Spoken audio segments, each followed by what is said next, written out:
Let's start with the big news, the New York Knicks, baby!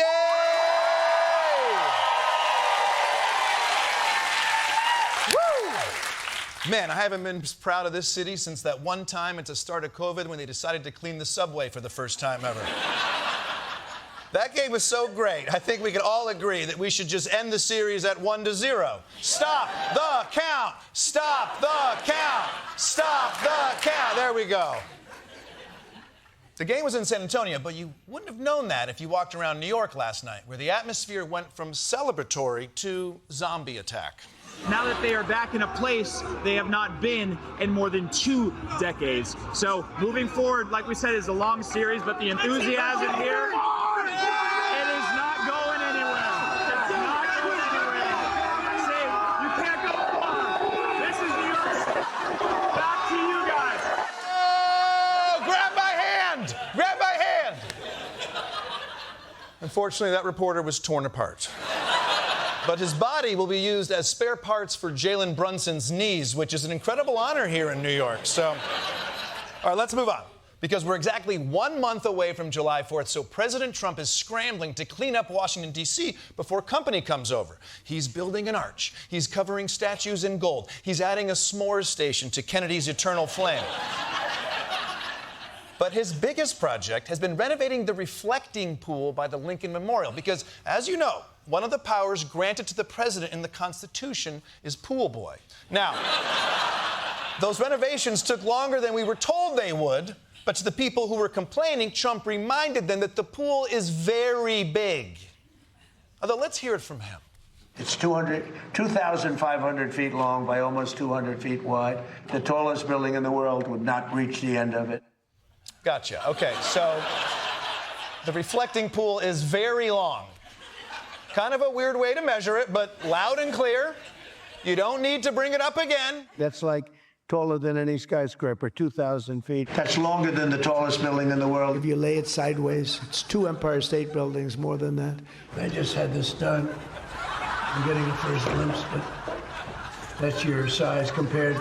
So those are compared to, those are among the tallest buildings in the world. What the is happening right now? Why did you make that chart? Our pool is bigger than skyscrapers? Those are 2 totally different things. I'd say you're comparing apples and oranges, but at least those are fruits. This would be like putting up a chart that says, this sandwich is louder than haircuts. What the are we talking about? By the way, and I would like to say, as a man and as a feminist, I am so tired of turning everything into a dick measuring contest.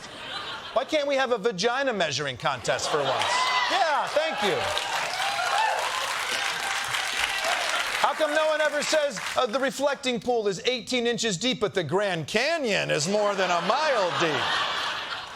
And it's self-lubricating.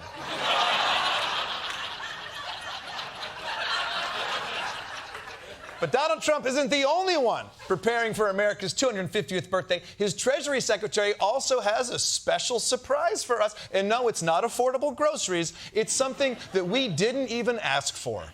The administration hoping to mark the big day with a new $250 bill, complete with a portrait of President Trump. Treasury Secretary Scott Bessent says his department is ready to print the bill. Wow. What a great picture of both Trump and Bessent. Between the 2 of them, they have 0 normal smiles. Forget Donald Trump's face. I don't want to carry around a $250 bill. Imagine a homeless guy asks me for money. I have to give him that bill?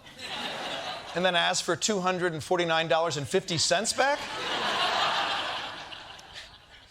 But isn't having your face on money kind of something you have to earn as a president? Why is Donald Trump getting his own bill? I don't think that there's anything untoward about having the President of the United States, the person who was President of the United States, on the 250th anniversary bill. Yes, I see. It's not that he's a good president. He just happens to be the president during the 250th anniversary. It's like how George W. Bush is on the $9.11 bill.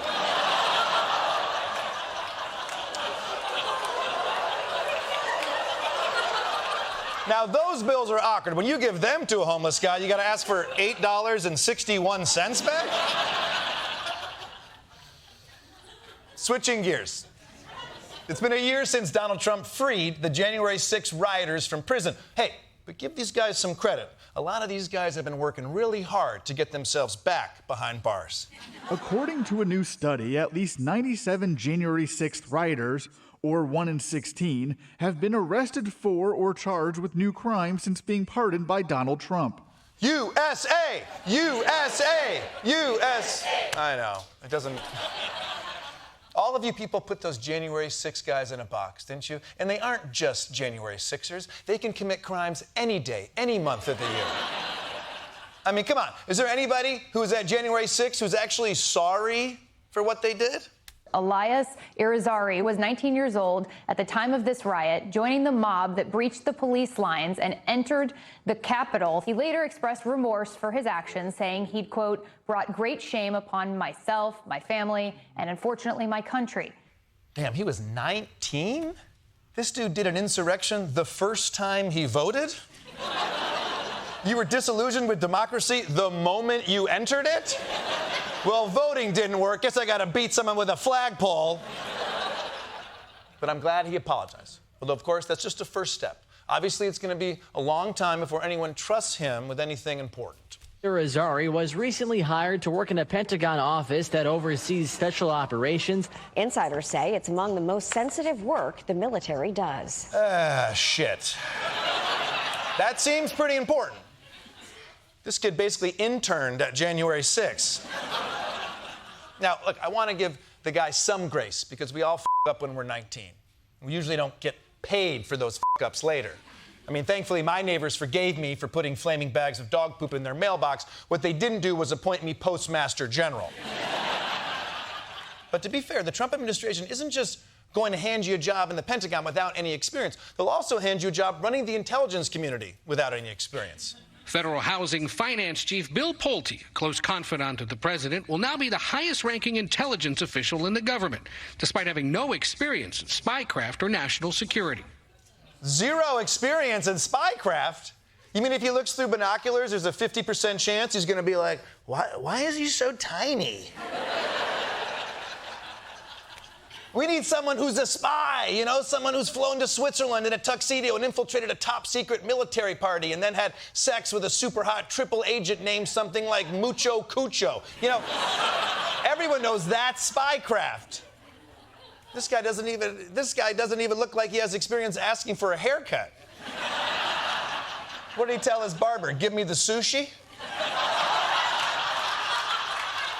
Hey, does this one come with miso soup? This man is totally unprepared and ill-equipped for this job. How will he ever fit in with the Fox News weekend morning host who runs the Pentagon, or the supplements pitchman who administers Medicare, or the fake wrestling CEO who runs education, or the road rules guy who makes sure planes don't fall out of the sky? Oh, he's going to fit in perfectly? Great. Why would Trump give a spying job to a guy who has no experience spying? Pulte used his perch at the Federal Housing Finance Agency to send criminal referrals to the Justice Department, accusing President Trump's political enemies of mortgage fraud. Ah, I see, because he'll abuse his access to government secrets to prosecute Trump's political enemies. Now that's the Donald Trump I know. The Donald Trump whose hiring criteria is not whether you're good at the job, but how good you are at using the job to go after his political enemies. But the president needs to understand that he cannot abuse his power like this. And to show it to him in terms he'll understand, this corruption is spicier than rivers. And I think he knows exactly what I'm saying.